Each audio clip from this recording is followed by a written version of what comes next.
Tonight, a new battle zone in central Gaza. Israeli forces bombard urban refugee camps.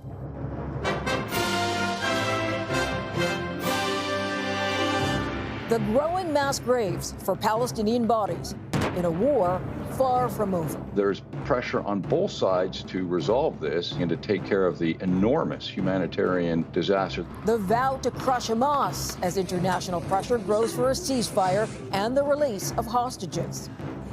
A Russian warship bombed by Ukraine. And a train station filled with civilians hit by Russia. Plus, a martial artist masters mind over matter. I said, no, I'm not going to let this define me. I'm not going to let this be who I am. Facing the fight of his life against Parkinson's disease.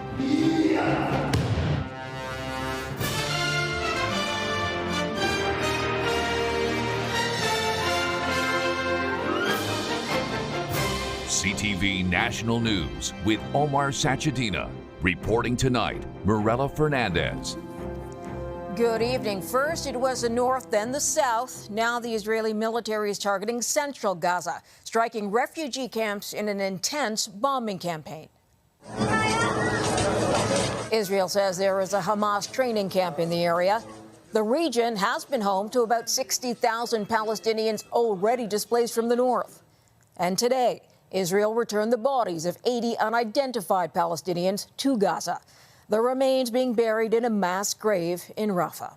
They add to a death toll now nearing 21,000 as Israel responds to the murder of about 1,200 of its citizens by Hamas in October. CTV's Sarah Plowman starts us off tonight. Smoke fills Gaza's skyline as Israel expands its ground operations into central Gaza, prompting evacuations for thousands of people. We were displaced, this woman says, bombed by aircraft as they fled a camp in central Gaza. Despite growing pressure for a ceasefire, Israel says the war will go on for many months. Israel's Prime Minister Benjamin Netanyahu issued another warning to Hamas. We see you and we will get you, he says. While in Beirut, a senior Hamas official accused the U.S. of hypocrisy in its support of Israel. He also said several countries have reached out to broker a ceasefire and an exchange of hostages. Meanwhile, in Gaza's Jabalia refugee camp, Palestinians struggle to find clean water. Some add chlorine. It's the only option, this man says. As the humanitarian crisis worsens, Israel is no longer granting automatic visas to United Nations employees. In failing to condemn Hamas for hijacking aid and failing to condemn it for waging war out of hospitals, they have been complicit partners in Hamas's human shield strategy. Egypt has put forward a ceasefire plan. This former Canadian Forces commander notes the U.S. is key. The United States is the sole nation that can put sufficient pressure on Israel to let up a bit. A top Israeli official is in Washington today meeting with senior U.S. officials. A U.S. spokesperson says the talks will focus on matters related to the conflict in Gaza and the return of hostages held by Hamas. Mirella. CTV Sarah Plowman. Still with the Middle East, the U.S. launched airstrikes against Iranian-backed militia groups in Iraq. At least one militant was killed and 18 others were injured. The airstrikes ordered by the U.S. President Joe Biden in retaliation for an attack Christmas Day at Erbil Air Base in northern Iraq. U.S. officials say the Iranian-linked militants used an attack drone, injuring 3 U.S. troops. One was in critical but is now in stable condition and has been transferred to a hospital in Germany. This is very prevalent amongst the Iranians. It's how they conduct business. And it's very messy because they're using forces that sometimes don't actually take direct orders, but ultimately it's to push back against the influence of the United States. In a statement, U.S. Secretary of Defense Lloyd Austin said he and U.S. President Biden will not hesitate to take necessary action to defend the U.S., its troops, and its interests. There is no higher priority. The Globe and Mail is reporting Ottawa is ready to offer the two Michaels millions of dollars in compensation for their time spent in prison in China. Citing confidential sources, the Globe says Michael Spavor and Michael Kovrig have been offered about $3 million each. The men were arrested in 2018, shortly after Canada detained Chinese tech executive Meng Wanzhou in Vancouver. The Michaels were held for more than 1,000 days, their detention seen as retaliation by Beijing. Compensation still has to be worked out for Quebec's public sector workers. Negotiations picked up again today after a break for Christmas. There are some tentative agreements in place, but without a deal on pay, Quebec could start 2024 facing a general public sector strike by hundreds of thousands of workers. CTV's Kelly Gregg reports. The picket lines in Quebec have been here for over a month, and now the provincial government is facing the prospect of starting 2024 with more strikes. Mr. Legault doesn't want to start a new year with all those problems. At one point, over 500,000 Quebecers were on strike. Both the province and the unions repeatedly said they wanted a new contract by Christmas, but were prepared to go longer.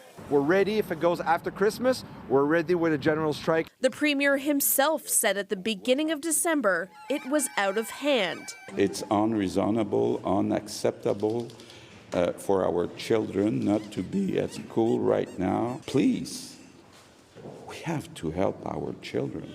Then doubled down, saying he expected students to be back in class. J'ai bon espoir que tous les enfants vont retourner à l'école dès lundi qui vient. That was on December 13th. According to longtime union rep Marc Granger, the Premier's declarations haven't been helping. A few times when he went public, we saw the impact on the bargaining table. Now, with the Christmas deadline passed, many are hoping for deals by the new year. Polls have shown more than half of Quebecers support the teachers' strike, but Ranger warns that might not be the case in 2024. After Christmas or the beginning of next year, I'm not so sure that public opinion would follow. Leaders of one of the major unions, known as the Common Front, threatened a general unlimited strike if no deal is reached by the new year. If that happens, it means more teachers would be on the picket line and all public schools in Quebec would be closed. Kelly Gregg, CTV News, Montreal.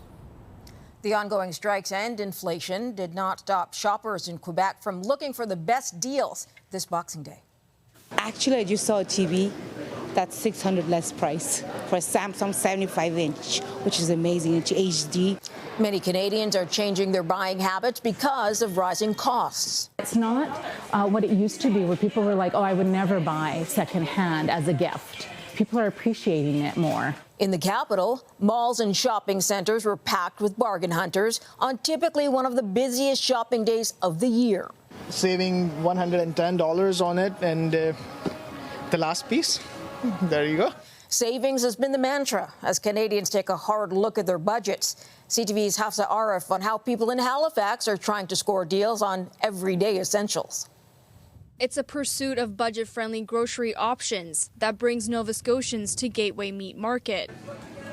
As the cost of living continues to climb, shoppers are feeling the pinch and seeking ways to stretch their dollars. Groceries have gone up so much that there's things I'll just do without instead of getting them in the grocery store. Nancy Shaw lives in Yarmouth. She's visiting Halifax for the holidays. Whenever Shaw comes to the city, she buys in bulk. I stock up on things that, carrots, 47 cents for 2 pounds. In the grocery store, you're going to pay at least $3. Gateway buys groceries directly from distributors, which they say helps keep prices low. We have had queues outside, down the street, down the sidewalk on our busier days for people to get in. They're having to expand their store to make room for more customers. So that's currently up with City Council right now to get approval to make a bigger store. The president and CEO of the Atlantic Economic Council believes conditions will stabilize in 2024. So I would say stable in terms of interest rates, stable in terms of employment, getting more stability around price increases as well. Cost is ridiculous wherever you go. That's why we come here. Shoppers admit to hopping from store to store, comparing prices for the best bargains. I have to shop around. I go to Walmart, different stores, but I always find Gateway is always good. deals on. So this is probably my go-to store here. Some are even taking a closer look at their grocery list and making cuts where they can. We definitely are a lot more careful when we're picking out groceries that we would normally pick out. We try and use coupons where we can, points where we can. A community weathering economic shifts as they navigate expensive costs. Hafsa Arif, CTV News, Dartmouth. A family in the U.S. had some scary moments this holiday season. It was 6-year-old Casper's first time flying solo. He was going from Philadelphia to Fort Myers, Florida, to meet his grandmother. Maria Ramos was at the airport to meet him, but he never arrived. They told me, no, he's not in this flight. He missed his flight. I said, no, he could not miss his flight because I have the check-in tag. Sometime later, she got a call from Casper. He said, yes, I'm here. I land. I'm in the airport. I said, give me an adult. He said, I don't have nobody with me. Turns out he was over 200 kilometers away in Orlando. He was put on the wrong flight. Spirit Airlines apologized and compensated the family for the drive to Orlando. Team Canada got off to a great start in the country's bid for a third straight World Junior Hockey Championship. Picked up by Danielson, trying to throw it back in front. He does. Allard scores. Canada beat Finland 5-2 in its opening game at the tournament in Sweden. It was obviously really exciting. Definitely some chills going out there, and we got a lot of support from Canadians, lots of Canadians in the stands, so that was pretty cool. We handled some of the nerves and the expectations early on for a young group that's never experienced this, and I think we take that positive. And then the other expectation is when we feel like we're losing our game, we've got to find a way to quickly get back to it. They play their next game against Latvia tomorrow afternoon. Coming up, hit hard.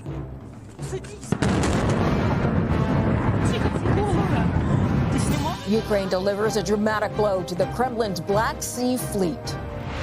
Plus, a nerve-wracking robbery hits close to home. Ukrainian warplanes launched a stunning blow to Russia today, blasting one of its ships docked at a base in Crimea. This video captured the moment of impact. Ukraine says the ship, carrying ammunition and possibly drones, was destroyed. Also today, Russia shelled a train station in the southern Ukrainian city of Kherson, killing a policeman and injuring 4 others. The city was captured by Russia at the start of the war, but later retaken by Ukraine. The war in Ukraine will be headed into its 3rd year in early 2024.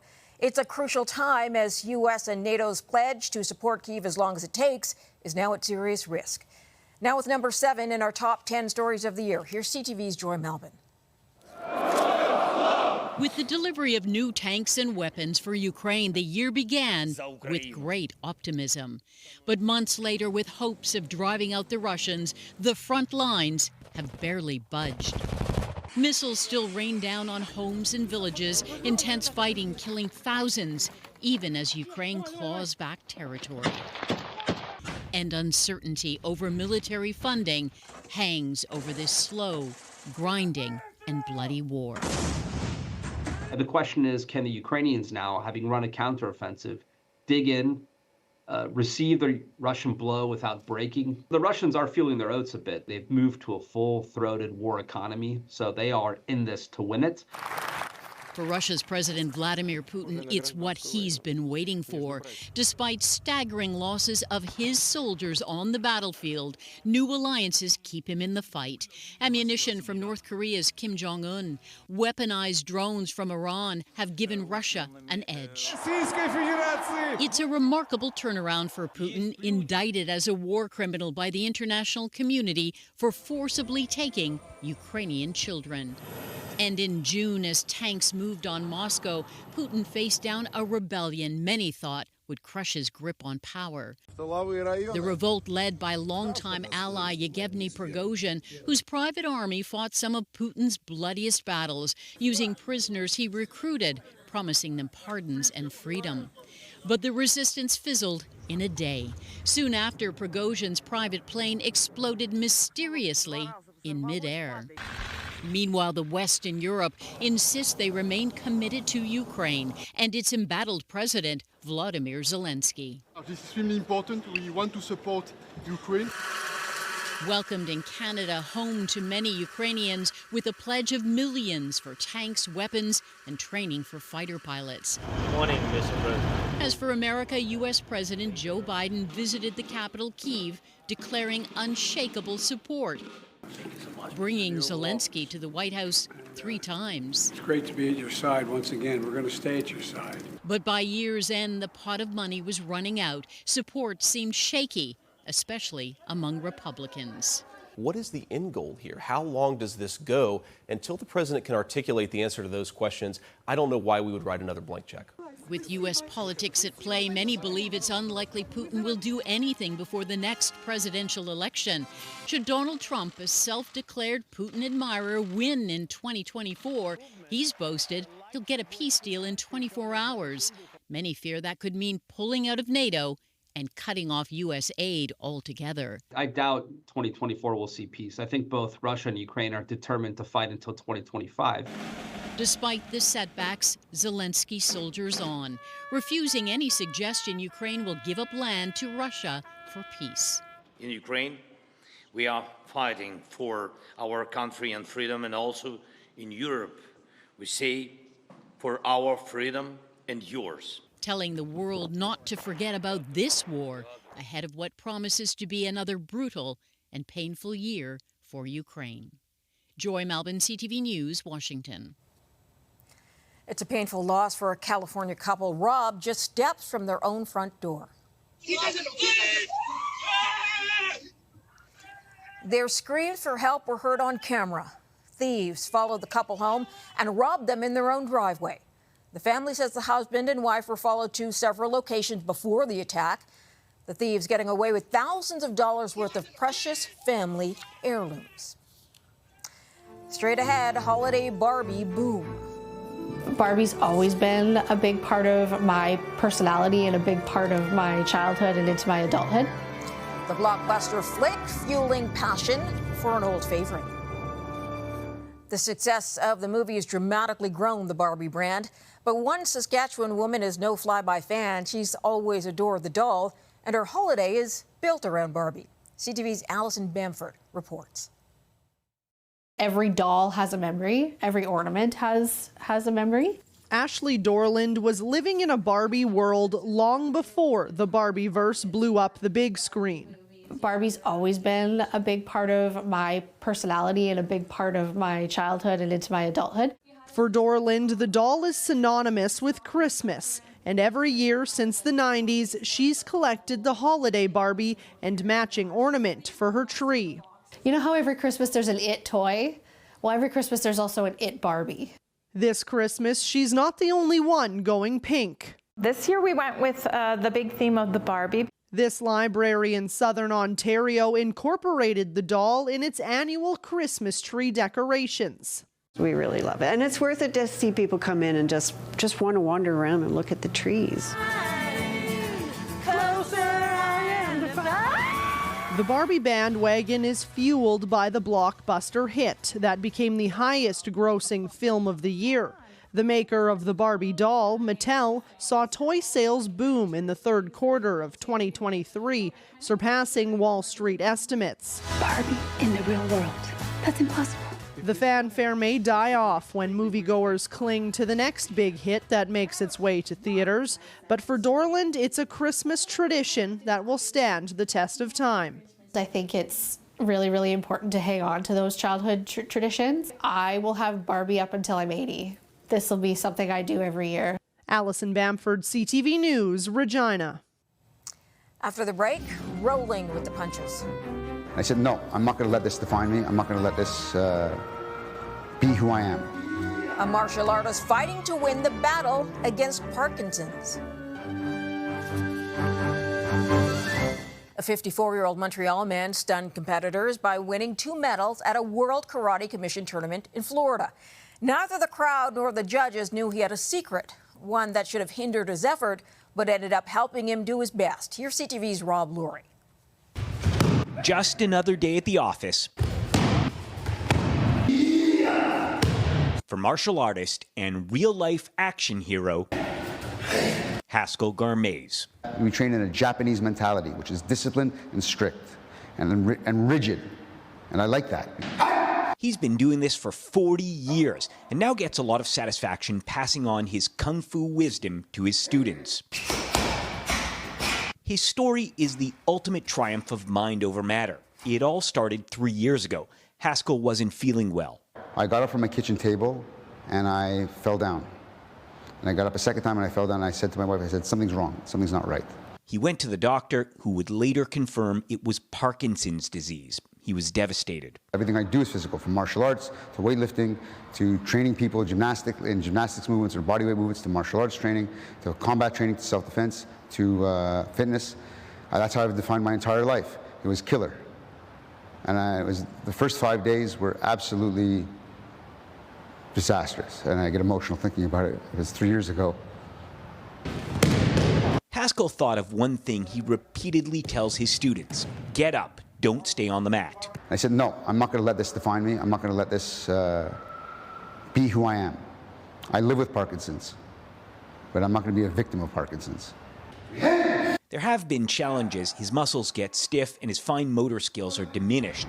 He needed his wife's help to fix our microphone wire. But interestingly, when he practices martial arts, the symptoms pretty much vanish. Because I built these neural pathways at a young age, I'm able to do these gross motor skills with jumping kicks and throwing guys around. Needing to be challenged, Haskell decided to compete in traditional forms at martial arts tournaments. In February, he won 2 gold medals at the provincials. Then at the nationals in Ottawa, he won 4 medals. And then at the World Championships in Orlando, he won 2 bronze against competitors from 16 countries. Nobody in the tournament knew I had Parkinson's. I didn't tell anybody. So the judging with me was not a sympathetic judging, was impartial. He says he did it to prove to himself, his students, and his daughter that no matter what life throws at you, you can win by not giving up. The biggest fight you're ever going to have, doesn't matter if it's on the street with an opponent or multiple opponents, in the ring, is always going to be yourself. It's always going to be how you face the situation. Visualize your opponents. And he's facing his situation like he always has, head on. Rob Lurie, CTV News. That's a wrap on the day. For Omar and all of us here at CTV National News, thanks for sharing your time with us. Happy Kwanzaa to all those celebrating. Good night. I'll see you tomorrow.